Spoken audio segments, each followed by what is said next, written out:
Howdy folks, I'm Pleasant Pixie, playfully performing perfect pitches. I'm Amber. And here are more perfect pitches for us to perform. La la la la la la la. And I just broke everyone's eardrums. Congratulations. Let's get started. Alright folks, and our first letter is titled, Am I the jerk for kicking my cousin out of my house after he tried to quote-unquote discipline my dog? So last weekend, my cousin, a 26-year-old male, came over to my place for a small get-together. I'm a 20-year-old male and I live alone, and I have a 2-year-old golden retriever named Milo, literally the sweetest dog ever. Everyone who meets him falls in love. Well, anyways, while we were hanging out, Milo ran up to my cousin wagging his tail and accidentally spilled a bit of soda on his jeans. My cousin instantly snapped, yelled, and smacked my dog on the nose. Like full-on loud slap. Milo yelped and hid under the table. I lost it. I told him to leave my house immediately. He started shouting about how I don't know how to train animals and that he was teaching discipline. Bro, it's my dog, my house, my rules. I told him that if he ever lays his hand on my dog again, he will be banned forever. My mom called me later saying that I overreacted and that I should have just talked it out because he didn't mean it. Meanwhile, Milo was literally shaking for an hour. Now the family group chat is divided, half saying that I was right, half saying that I was disrespectful for quote-unquote embarrassing him and kicking him out. So am I the jerk for kicking out my cousin for hitting my dog? All right, folks, what do you think? Absolutely not the jerk. And what is wrong with your family who are siding with him? Like, this dude abused your dog. Yeah. It's fine to be a little annoyed, and for him to ask you to put the dog in another room or something like that. That would have been a reasonable ask, but to hit the dog, that is inexcusable. Yeah, I mean, how is that his first reaction too, right? Mm-hmm.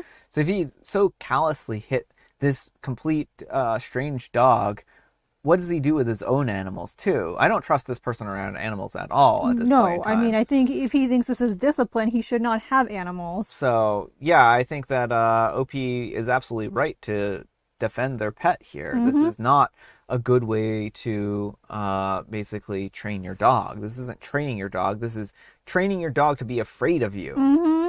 And that's not a very good approach at all. And there are more effective ways. I mean, people have been studying dog training for a long time, and dogs are, able to do better with positive reinforcement as opposed to negative reinforcement, right?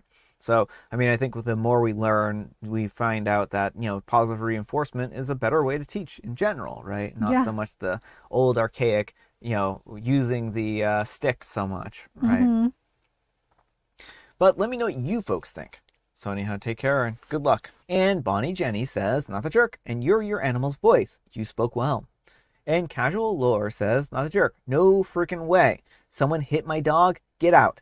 You responded appropriately. And Fading Sunset Glow says, not the jerk. It's not his place to punish your dog. Yelping, hiding, shaking, no. And Mahu says, not the jerk. Your house, your dog, your rules. What if he had slapped you if you didn't do something that he liked? Would your family still argue on his side? Violence is violence no matter who the victim is. I like that comment. All right, folks, and our next letter is titled, Am I a Jerk? I made a joke about a wedding ring. To keep it semi-short, I am a 33-year-old female, and I've been married to my 34-year-old male husband for over 8 years. I never hid the fact that I wanted a ring. My husband had not previously in our relationship made any fuss about getting one. I had said that I wanted one before we were married, after we got married, and every year of our marriage until about a year ago. At the start of the year, with my pay bump, I bought a Magic the Gathering card called Wedding Ring. I actually used the card. I like the card, but a few weeks ago, I made a joke that when I played it, that I bought it because it was the only way that I was ever going to get one. It was literally just a joke with zero malice behind it to people who already know that I'm married. My husband got really upset when we got home, saying that it was a really inappropriate joke and unfair to him. I asked him how it was unfair when we've been together since 2012, and I've been asking for one pretty much every year that we've been married. That when I found one, I was perfectly fine buying for myself with my bonus. He threw a fit because he's supposed to buy it. So I didn't buy it. I never have been resentful for not having one. More like I've just accepted that I'll never have one. I'm actually just upset about the fact that he threw a fit and still is upset about the offhanded joke I made with my friends. Like, if you're that ashamed of not buying me a ring, then just buy me a ring. Well, in the past, when I asked, roughly 2 years ago, about why he wouldn't buy me one, he said that he just didn't see a point in spending that much money on something when he could buy a computer part and it would be more useful. This is the same man who gets mad when I get hit on all the time because I'm no longer starting off every conversation with, "I'm married, that's my husband over there. Please don't hit on me because it'll go over my head." I've just stopped. If it comes up in conversation organically, yeah, I let people know that I'm married. But I don't go out of my way to be a weirdo who says, "Hey, I'm married," when we're talking about our favorite magic card. I don't notice when people are flirting with me anyways. So what in the world do I even care? I told him that if it bothered him that much, to buy me a ring. Because I am done inserting it into conversations with every dude that I want to play a card game with when we're literally just having fun. I could see if I was reciprocating the flirting, but I'm literally too autistic to pick up on it. It's a running joke with my dad at this point and how he feels so bad for the guy trying to get my number, and I'm over here like, "Look at this 68th picture of my cat," asking if I'm the jerk for making the joke and just not running around telling everyone that I'm married unless it comes up. I genuinely don't think that any of this was wrong, but I also can't trust him when he says it because he has openly used my autism against me, saying things like "I'm too R slur" to pick up on conversational cues. All right, folks, what do you think? Not the jerk, but OP. I think it's time you reevaluate your relationship. How does this man actually support you? Like, all I hear in this post is how he demeans you, belittles you, insults you, makes you question reality. You don't trust him to tell you the truth. Yeah. Like, none of this is what a partnership should be. And there's nothing wrong with wanting a ring. Yeah. It's okay to want a ring. You don't have to acclimate yourself to it because your partner won't give you one. You can find someone who values you enough to buy you a ring. Well, that's the biggest problem I have here is that he doesn't seem to value OP enough to want to get the ring, but he loves to blame OP for when they get hit on and all these other things, right? So Yeah. OP is in a no-win situation. No matter what OP does, they just can't be on the right side of their partner, right? Well, exactly. Like they can't buy themselves a ring Yeah. either because that's emasculating, but he doesn't buy a ring. And Yeah. so it's like, like you said, there is absolutely no winning. Yeah, so literally, he's put her into a no-win situation. No matter what OP does, every single action is wrong. And the fact that he's using OP's autism as a way of basically, like, saying, oh, bullying her, right? Mm-hmm. Putting her down and saying, "Oh, you don't know what you're talking about because you're autistic," right? Now, that's a terrible partner at this point in time. Mm-hmm. I mean, OP should use this whole fact that everyone is flirting with her to her advantage at this Mm-hmm. point in time, divorce him, and then find another partner who is actually going to value her and be worthwhile at this point in time. Exactly. Because I really honestly, maybe, I mean, we're only getting a small snippet into the life of OP and their partner, but when your partner starts using your disability against you like this, that just can't be a healthy relationship at that No, point in time. absolutely. And it doesn't even sound like he's remorseful or anything like that. It sounds like this is constant enough that OP is bringing it up at the end of this post here. Yeah, well, it's a repeated pattern of behavior where he repeatedly mistreats OP, and it's just not okay, and you deserve better, OP. Yeah. So there's one more kind of thing that I wanted to touch on here. What about the whole joke that she made, right? Like, certainly, like we've kind of had conversations about jokes and stuff like that in the past where even if you don't mean to offend somebody, like it's not good to, you should apologize for making a joke that might have hurt somebody. What do you think about that and that lens? I mean, I think that's in general, a good policy, but this man is so despicable that I don't know that I think OP should apologize to him. I don't think that OP should apologize just because like of how he is treating them, but I do think that it is important that when somebody feels wronged, even if you didn't intend on it to hurt somebody, that you do apologize. But I think this whole relationship just is not a good relationship in general. So I think whether or not OP is wrong for this is kind of a moot point at this point in time. Well, that's it. Like, again, like I can see why he was hurt by the joke, but also was kind of his own doing at a certain point. And I don't get that. I don't buy that OP is totally over this. Yeah, I don't buy it either. I think this joke is it makes it very clear that OP is not totally over this. Mm-hmm. But again, it's one of those situations where he's just been so awful to OP every step of the way that I can't muster like an iota of sympathy for him. Yeah, there are bigger problems at play than this joke, and I think that OP is best to get out of here. But let me know what you folks think. So anyhow, take care and good luck. Alright folks, and our next letter is titled, Am I a Jerk for Walking Out of My Sister's Wedding Reception After They Demanded That I Come to the Dance Floor When I Didn't Want to? My sister got married recently and had a big, extravagant destination wedding. It was the nicest wedding that I've ever been to. I get anxious about crowds, and I can't/won't dance. I simply don't like to. I'm the kind of person who enjoys themselves by sitting back and watching everyone else have fun.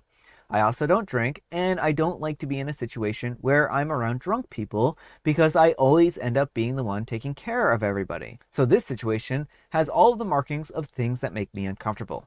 So as I usually do, I took the back seat and I watched everyone else have fun from the sidelines. I was enjoying myself, but at some point, somebody saw me at the back of the room by myself and started chanting for me to come to the dance floor.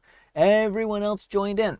Everyone in our family and my brother-in-law's family knows how I am, yet they all started chanting for me anyways. I just shook my head and said no thanks, but they kept chanting. I made it very clear that I didn't want to participate, not only to most people beforehand, but in this current moment too. Some of them started walking towards me like they were going to pull me onto the floor, and I started getting embarrassed. And in the heat of the moment, and in my panic, I ran out of the building. I walked out onto the deck and I sat on my phone for about a half hour before I went back in. I snuck back in and basically hid for the rest of the night. My sister later on told me that I really embarrassed her on her big day. I do feel bad about it. Can I be blamed though? Am I the jerk? Edit for some additional context. I wasn't able to leave after the party portion, drinking and dancing, of the wedding because I was the designated driver of the bridal party to get back to the hotel safely. My family knew that I don't drink and specifically asked me to be a driver because of this. All right, folks, what do you think? Yeah, no, you're absolutely not the jerk. What they are doing is not okay. You made your boundaries very clear. You said you don't have any interest in dancing, and people need to respect your wish. I know there are some people who genuinely like dancing but like to be pulled up on the floor. But you shutting it down should have been enough. And like, if someone plays that way, like it's fine to just let them sit on the sidelines. It's okay to take people at their word. Yeah, well, that's it. It's like OP had very specific things outlined that they wanted, and OP didn't embarrass anybody by not wanting to dance. Like, I don't know how that's embarrassing to the bride, right? Other Well, than the fact that she ran out of the wedding and kind of hid away. well, and OP is already doing a huge favor by Yeah. being the designated driver and everything, and so just the way that these people are taking advantage of OP's kindness and then trying, humiliating OP, Mm-hmm. it's just, It's pretty terrible. It's pretty yeah. terrible. I don't blame OP at all. I don't think that OP did anything wrong here. And I think that the sister just needs to get over herself because OP didn't ruin her wedding. They just enforced a boundary that they had previously established. Mm-hmm. But let me know what you folks think. So anyhow, take care and good luck. And Blondie 1970 says, not the jerk. And your sister embarrassed you on her big day. She's the jerk. And M.I. Wit says, thank you for saying this. My thoughts exactly. And Colonel Belmont says, not the jerk whatsoever. They shouldn't have peer pressured you. That kind of nonsense has made me into a grumpy, ill-tempered person who developed a strong immunity to such nonsense. They tried this on me at my dad's wedding. My side of the family knows that it was futile, but his wife's whole extended family thought that they could bully me. They even got the DJ to start calling my name and goading me onto the PA system. They were unrelenting for an absolutely absurd long time. Eventually, I went up and asked the DJ to use his mic, and I said something to the effect of, for my dad's wife and her family who doesn't really know me, I will die of old age before being coerced onto the dance floor against my will. And of course, I was seen as the jerk. Having a party in her honor doesn't give her free reign to abuse people. You solve the problem in the quietest, calmest way possible. Yet they still think that you were rude. So dumb. Edit, for those saying that OP should have just gotten over it and gone to dance, you've no idea how ridiculous that sounds to somebody who simply does not dance. Not everyone dances. It's like saying, why don't you just go and play the guitar for a few minutes? It won't kill you. That's not even addressing if someone has the extreme anxiety or some such thing like that. Go have fun. Trying literally to force someone else to have your version of fun is the opposite of fun. All right, folks, it is tea time. Grab your beverages of choice. I've got some tea right here, and Amber, she has a joke. What's a Halloween cat's favorite subject? Oh, I would say a cat's favorite subject, Halloween cat's favorite subject, is calculus. History. Ah, And it's Global Cat Day and also Dictionary Day. so go find a dictionary and a cat and tell the cat to read the dictionary. I don't think that's going to work very well. And I have Earl Grey. All right, folks, that's all the time we have for today. Thank you so much for watching. Happy, wonderful Wednesday, Hump Day, Friday, Junior's Eve. Amber, we need some kind of moral advice and or guidance. And please have it a haiku for Haiku Wednesday. Pets can be messy. It's okay to be annoyed, but do not abuse. Exactly, exactly. Thanks so much for watching, and we'll see you all tomorrow. Bye.